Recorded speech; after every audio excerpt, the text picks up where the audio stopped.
So basically, we're going to get into our next session here. This is going to be another use case study on implementing NHI within an enterprise. Albert Atias, did I say it correctly? Close enough? Atias, there you go. See, I'm from Texas. I barely speak English. It's kind of hard. And Vinay, Patel are going to talk about how they've done this inside their organizations. Albert is the senior director at Workday. He's done a bunch of zero trust work, definitely knows what's going on there. And Vinay is at Zendesk, formerly at Citibank. So please welcome to the stage, and let's learn about how they did NHI within their enterprise.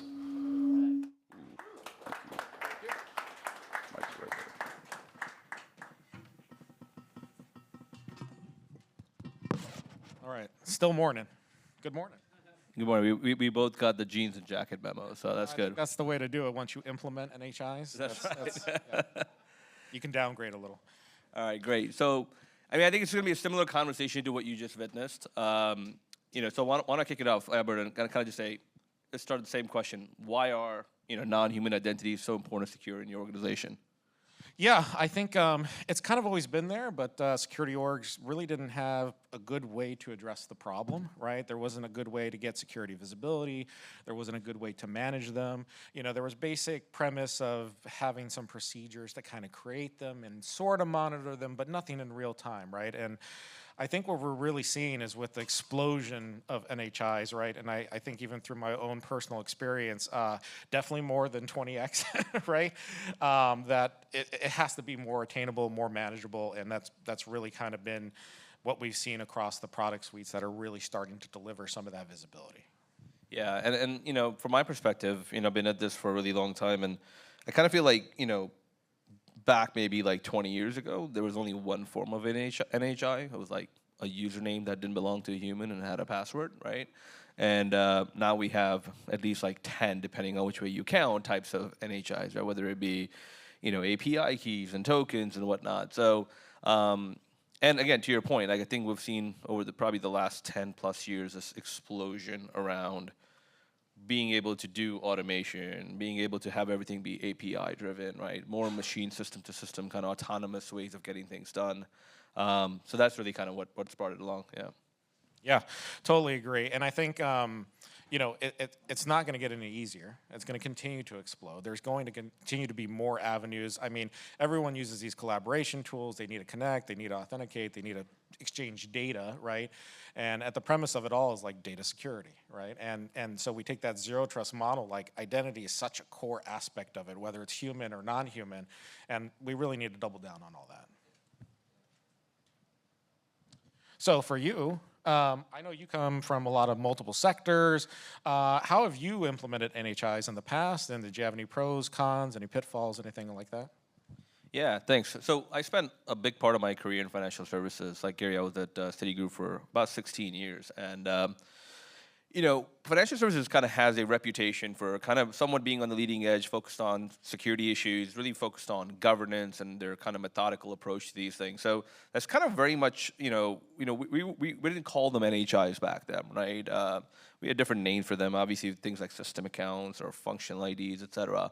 But we recognized early on the power these things had, right? So we approached it like anything else in a financial institution, like first and foremost, like have a very defined policy and standard around expectations, behaviors of humans, what to do with it, and an entire program focused on how do you catalog, inventory these things. But again, back then, tooling was limited, right? So yeah, sure, you had some kind of centralized systems where you can get things quickly from, but a lot of it was very distributed, and it was a painstaking exercise, spreadsheets and spreadsheets being collected, figuring out who owns these things, right? What are these accounts? What can they access? So the hard part was probably just in inventorying. That was, multiple people's kind of full-time job. And then from there, we approached it more from a kind of a lifecycle management point of view too, right? Very much treating those non-human identities similar to how you treat human identities now. I mean, today we have great tools, that help you kind of do like IGA type of capabilities. Yeah, but same way when you think about like how do you onboard it? What are some of the requirements you have when you provision these things? How do you make sure that there's an owner of a person or a team attached to it? How does it deprovision? How do you make sure it has that principle of least privilege? I think some of the struggles would have been more around monitoring when these accounts are used and what they do. Okay, in addition to potentially over provisioning. Sometimes you had no choice. A non-human account would just have to have the equivalent of like root or admin and whatever system it was accessing. But then also, like, how do you actually monitor it? And we would have requirements to say log all activity that occurs with this particular type of account and monitor it for anomalies, et cetera. But how realistic is that, right? So I think that's an area where now, like with technology, with AI and a number of other capabilities, we can really do a dent in that part of it. But yeah, I think that's again, tooling was severely limited when we were tackling this problem. Yeah, and I agree. I think really lifecycle management is a key part of it, right? Really applying that security and governance over non-human identities was something that, we kind of did sparsely, right? But now with tools and technologies and better processes, we can actually do a more effective job of it. I mean, I know you've implemented Asterisks at Workday, right? So how's that experience been for you? Yeah, for us, we've been on a very long identity journey, just across the entire board, everything you can think of from the identity fabric, right? Human identities, non-human identities. What does that mean? Trying to take the converge model and really apply everything to look at risk across the board to really burn them down, right? But from a non-human identity perspective and utilizing asterisks, right? For us, it was a couple of things. We had excess of risk across a lot of our collaboration tools, third-party applications, and just where they were connected, right? And we really wanted to burn that down. We wanted to understand the data and really implement better gates to ensure that we're not creating needless risk across our environments, right? It was also used primarily to give us visibility into, our CI/CD pipelines and things of that nature to really understand the tokens and what are the permissions, right? Because we do want to employ that zero trust method, principle of least privilege across the board, right? And that all starts with getting that real-time visibility and that intelligence, which is something that we just really didn't have before when it came to NHIs. That's great. What do you think, Albert? I kind of took a look back to kind of the journey that we came on over the last 10, 15 plus years.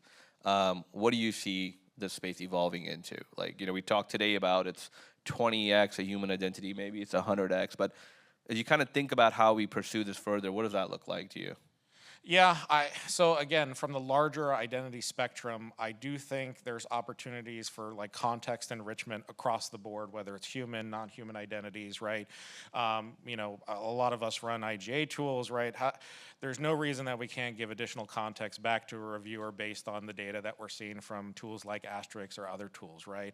So how do we take that all together and kind of collaborate and give the most relevant information so a user can actually make an actual decision or a security professional can as well, right? Secondly, I think I'm not going to use the term DLP because, it's old, but I would see it as like exposure management, right? Like we need to understand like where NHIs are actually going and what are they doing? Are they getting leaked? What is the impact, right? I think that's another area that's kind of lost on us just internally, right? If you think about people sharing things in Slack, right? You may have DLP rules around it, but what is the additional context and how can we actually track that with tools and capabilities that are focusing on NHI? So those are probably the two things that I really see that we can grow into this space. Great. So we'll open it up for questions if anybody has more questions for us. I'm trying to earn my spot as most frequent questioner. Sorry, so Workday specifically, I know is the source of human identity for a lot of companies, and companies without an IGA platform might use Workday as de facto, right, source of creation for human identities. How are you tying non-human identities to the humans that own them? Yeah, and that's a great question. So our focus point internally, right, is our current scope, but we're trying to understand how are we creating all these non-human identities first, right? Because that was kind of a bit of a black box. There was a lot of tools and technologies and just processes and ways that people were creating these things, right? So really kind of corralling them into a better process and then really putting a couple of gates in place so then that way people aren't just traditionally creating things for no reason, right? Especially when we talk about the third-party app-to-app stuff, if you make it easy, a user is going to do it, right? If they have a valid business reason, then they may still do it, but it's usually a barrier to entry for them to increase risk across the board, right? So doing those things and understanding and kind of of building it out so we could actually tie it back to human identities is important for us, right? Because we want, being in a security organization dealing with identity, right, visibility is our key thing. The more visibility we have, the more real-time information we have, the faster we can adjudicate issues or problems, right? And so that's kind of how we're doing it internally. We haven't really extended it back from a product perspective yet, but you're right, Workday is a source of truth, and we do have an opportunity to provide those capabilities to some of our customers as well. Can I ask a follow-up? What do you do when you find an orphaned NHI that you don't have a human for? Yeah, that's another great question. That was originally part of like our standard operating procedures, right? If we didn't find a user, we were going to actually deprecate it and remove it, right? So like we did take a hard stance. You know, first pass was understanding what we have. Let's remove the needless things out of the environment that we just know are from a high risk perspective, or maybe not even an approved application or things of that nature. And then when we came across Orphan is we're gonna try to find an owner, and if we could not find an owner, then we're gonna turn it off and see what happens. Right, and I think, and listen, bold. and listen, it is a fine balance, right? I mean, you don't want to interrupt like the worker experience and things like that, right? But more often than not, like we can't also wait and just leave these things lingering either. I guess one question I'd like to ask is costs for running these programs. I guess you probably started without tooling, so it'd be interesting knowing like how big the costs were for the programs that you were running to resolve these, and how do you think the current tooling can help maybe significantly reduce the cost to an organization as well? Sure, yeah. I mean, I think cost is always kind of relative to the organization you're in, right? So I think first and foremost with anything, not just an investment in non-human identity program, but any program, DLP, whatever, you kind of have to make sure you understand your own organization's risk tolerance at large, right? You know, your entire security program has to be kind of tailored to that understanding, right? That acts as a guide for where you drive that investment. You know, obviously, if you're in a large institution and you've got, you know, depending on like, you know, if you have regulatory requirements to meet, maybe external client pressures, et cetera, you may look to invest more than maybe another company that just says, hey, look, you know, we don't have the same pressures. We have you know, a small footprint in the environment. We're more than happy. I do think the tooling that is available today, whether through Asterisk or others, is significantly improving the ability to reduce risk. I think in the examples that I gave earlier, you could call it a lot of overhead, a lot of kind of dressing up a program, but the actual risk mitigative value would have been very low and frankly quite slow also, right? So I think that's a significant factor to consider when you think about investment. Yeah, and just to add, like the reduction in risk is absolutely true, right? I mean, when we had an operating plan to just start burning down those integrations and things like that, we actually successfully got ourselves out of a supply chain attack by proactively removing an integration that was later breached a few weeks later, right? So like there is value in that, right? Like you can actually obtain value as long as you have, you know, a good program, a good approach, and ensuring you're not impacting your workmates either. So, did you go like big bang or bite-sized chunks when you went on this journey? Like implement it across the organization, across all your platforms, or take one, two at a time and then gradually get into it? I can go first. No, I mean, I definitely don't think a big bang approach would be the right one. I think you focus on where you think I mean, you know, most companies will have a handful of systems where those identities live, right? You know, kind of in a traditional on-premise organization may have, let's say, Active Directory as an example, for instance, right? So you start in those large buckets, and you can combine that with another layer of like importance as well. Like, you know, somebody mentioned earlier on, you know, your kind of critical assets and things like that. So where you have centralized stores, that's the easy place to start, is what I would go for, right? If you have centralized directories, whether it be AD or something else, you know, your cloud directories, et cetera, certainly start there before you start branching out. Yeah, what about you? Yeah, totally agree. Start with your identity sources, your directory services, right? They're going to give you a lot of value for an easy connection. But big bang approach, definitely not, right? Have to target where your crown jewels are, where you may have the most risk. It may be prudent to understand across the environment of, basically just connecting those things to see what's out there and then take that targeted approach. But that's typically what we did, right? We focused on the systems that we knew. We just had a lot of excess of risk. We also focused on systems that were highly regulated, whether it was SOX, et cetera, or where we also felt that we just traditionally didn't have a good handle on NHIs across those platforms. Probably more of a question on KPIs. Like all security folks, we always struggle with KPIs, whether it's KPIs for your C-level, board members. So thinking about this NHI category, what KPIs did you start with and how has it been trending? Yeah, sure. So the KPIs we're actually tracking is integration burn down as well as integrations added, right? So obviously connecting to the platform and utilizing an NHI tool, we're going to see a ton of NHIs come up, right? But ultimately we want to see that progress downward. So that's kind of the metric that we've been using to facilitate and share that. Obviously, as time goes on, more NHIs get created, right? So, but our burn down should still be better than what we're creating at, right? Yeah, I mean, the only other thing I would add is, sometimes just counting things because you count them doesn't necessarily reflect the level of risk in something, right? So I think you have to kind of think about how do you want to articulate the risk exposure of NHIs, and sometimes that may be from a point of view of, I think this is an important part. Like, NHIs existed for a long time. Probably the reason for the explosion we've also seen is, again, we've gone to kind of an API-driven ecosystem. We want to be more developer-friendly, developer-first mindset, right? So the solutions are also should be oriented towards that, right? So if you've got an internal developer ecosystem and they're accustomed to leveraging secrets for NHIs and credentials, et cetera, in ways that you don't approve, this, tooling and whatnot, an NHI program will help you surface those.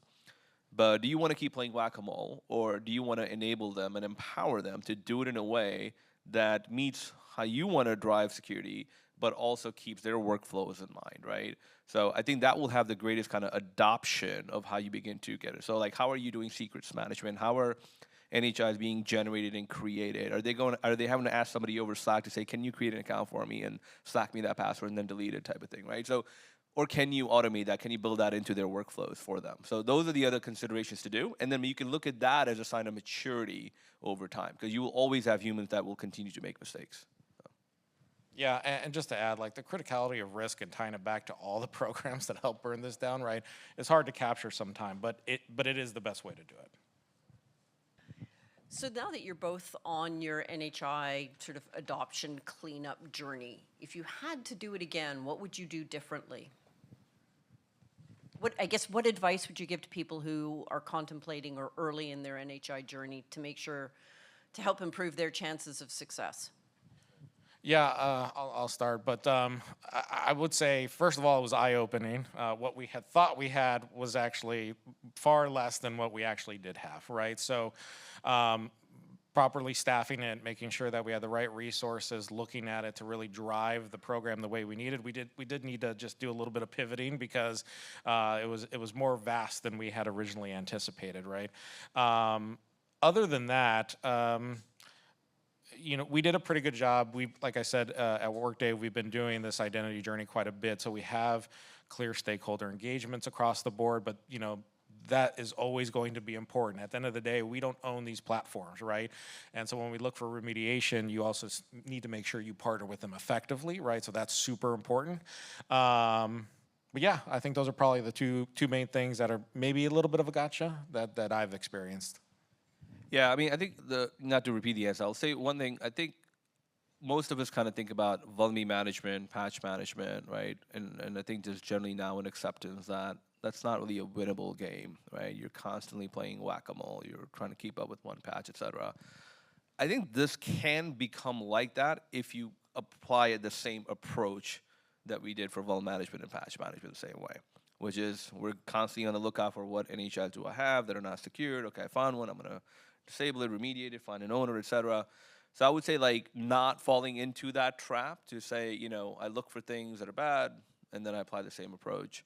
But yeah, I think, you know, my guidance usually would be, again, you know, think about removing the friction from the process and how do you enable the human persona that is in that initial stage making an NHI or using an NHI. I think we saw some of those examples very early on in the day. Like, how do you make that process seamless and frictionless? That would be the way to go. And I think there are now, again, tooling available from many providers, even from a lot of the cloud native providers, and like how you can use secret stores and things of that nature in a very effective way. Yep. So follow on then, what does a robust, non-vul management informed whack-a-mole based NHI program look like? Yeah, I mean, I don't know. I'll start with that. I think it's one of those things like Gary said, you kind of have to stare at the problem, really think about the approach. But I think kind of the idea behind separating compliance to how you want things done versus the risk they pose, right? So thinking about what's causing me immediate harm. Is it the fact that something's not following policy, or there is misuse happening and I can't detect it or know about it, and what my ability to respond to it? So that's one angle, right? Is, you know, you've heard about this, like, you know, I think like 0.04% of vulnerabilities are actively being exploited, et cetera. There's some statistic like that, right? So are we focused on fixing all vulns versus the prioritize? So similar type of prioritization, right? And, you know, how can you look for detection and response capabilities as it relates to abuse of NHIs as a starting point. And then the second one is like, when you do that, I mean, for me, a lot of times, and I say this to my teams all the time, if you see an alert, something bad is happening, if your reaction is still to say, let me go check with another human to say, is this okay and expected, we still probably have more work to do there, right? Because a lot of times it is like that. I mean, most organizations, I think, are unlike yours, where they would be bold enough to just say, hey, we see an orphan account, you know, 7 days, if nobody raises their hands, we're disabling that. You know, in many places, more like, let's wait 7 months and let's give it another 7 months, and gosh, you don't know, right? So a lot of times security teams see these things happen, but they're lacking the context, and they feel like they need to connect with another human to saying, hey, are you using this account in this particular way, right? So those are two kind of guiding rays, so I would say, to not fall into the trap of just playing whack-a-mole. Just to add, I'd say ask me again in 3 years, but no, I'm kidding. You know, it's going to be a journey. I would also say having that tight relationship so you can do those things of like a little more proper enforcement do help. But ultimately, it is going to be a little bit of game of whack-a-mole, but you got to start somewhere. Honestly, we've been on the journey now for over a year for NHI specifically, and we've seen it improving. So like we're actually expanding coverage at this point, trying to understand what else we have across the spectrum to either medium critical business applications and things like that. So there is a light at the end of the tunnel, but there's a lot of work to be done. What would you say would be like the biggest accelerators to help you become more proactive in managing your NHIs? Yeah, I think for us, we've been on the journey of trying to solve a lot in the identity space, right? And so our accelerators were really around employing identity security across the board. Number one, how do we apply a governance model across the board? Again, whether it's human or non-human identities, because I think somebody was talking about it, but like, you know, auditors are starting to ask these things, right? So we need to start doing more on that front. But that's kind of what's got us started on it, was kind of just, hey, we need to build a program around this, and we need to make it consistent for what we're doing for identity at Workday. Yeah, and I mean, the thing I would add is, one, as you mentioned, like when you have a tool that helps you understand what your landscape actually looks like of NHIs, it is very eye-opening. It's almost never what you would have guessed it to be. That in itself is an accelerator, just knowing what's ahead, what you're dealing with. The other thing I would say also that is an accelerator is really helping define, and you don't need a tool for this, you need to kind of define how you want to set standards around NHIs and whatever company you work in, right? Do we want to continue issuing long-lived tokens or credentials, for instance? If the answer is no, that's a very important part of accelerating that journey, to stop the bleeding for one, figuring out who's issuing and creating and who has the privileges today to create these NHIs in the first place, and how do you enforce standards around what you want. and really setting time to think about what would be the level of tolerance for an organization for the types of standards that you set. And I think that would go a long way, because sometimes we get too focused on cleanup mode, but we're not really like stopping the leak, if you will, right? So. Thank you. Just my quick question was how you think about, so before implementing a solution like Asterisk with your enterprises, had you looked at some of your existing identity solutions to see if those could have been used? Or I'm just trying to understand the relationship between Asterisk relative to some of your other existing. And I know you kind of touched on context enrichment with maybe more of your IGA players. So if you could just maybe shed some light on how that relationship works. Yeah. So again, when we're focusing on NHIs, we did do a proper proof of concept, and we looked at tools across the board that really focused on that aspect, because we weren't seeing it out of the traditional identity providers, right? Like they're more focused on what we see in the converged IGA model, which could be your lifecycle management, IAM, IGA, and PAM, right? But no one was really focused on NHIs, right? And you had bits and pieces in CSPM and SSPM tools, and then you had a little bit of, augmentation with API security tooling, but no one really kind of gave you and lifted the rug, and showed you everything from a third-party app-to-app integration perspective, or OAuth tokens, API keys, you name it, right? So that was what we were trying to solve for, in addition to everything else we were trying to solve from a human perspective. And so we landed on Asterisk internally to really kind of fill that NHI piece out. Yeah, and I think John mentioned it in his session during the research. I think he had a similar question. There are probably today like a lot of different tools you'd have to go through to start that process, right? So I think kind of very focused areas like Asterisk and others certainly accelerate that journey. Albert, you and I talked about it earlier. I'm one of the advisors for Asterisk, but I think dealing with a lot of stakeholders from various enterprises, I think this is kind of the initial journey for many stakeholders, right? And NHI is kind of foreign to them. And I think one of the challenges is the fact that when you're dealing with NHI, you have multiple stakeholders involved. Application teams, infra teams, right? And then you're actually involving the Security Operations Center.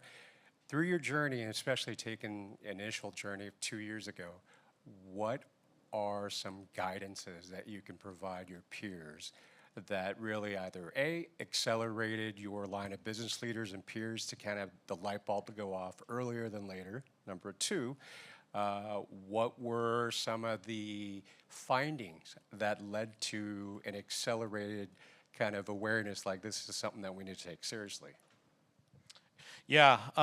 So again, Workday, we've been on this journey for a couple years now, but stakeholder engagement is a big one, right?